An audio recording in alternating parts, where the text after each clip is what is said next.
dòng zal mo đôi khi cùng min cả hin cô về nằm lâu mo na tình ca ni po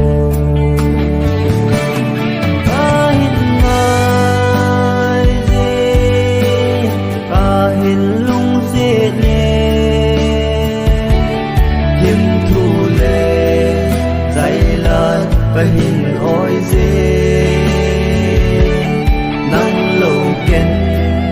lung xịt cả ni po nắng lâu kiên lung xịt cả ni po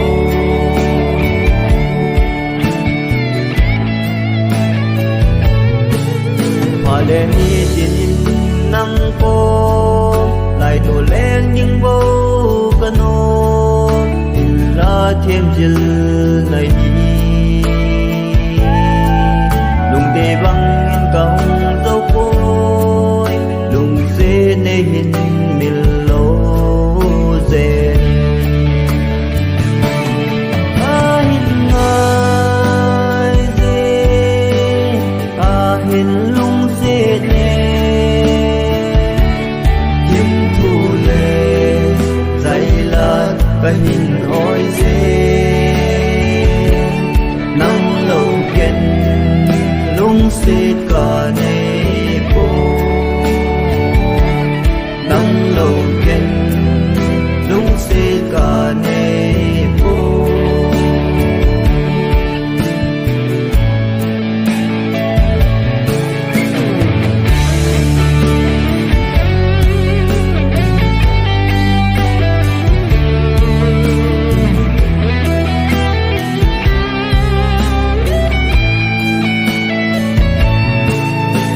phạt ra na duy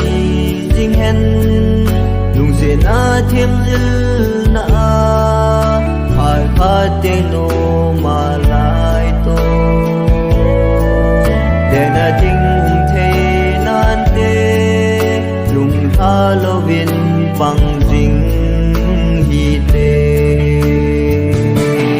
a hít ngai dê a hin lung dê nê hiếm thu lệ dày là ca hin oi dê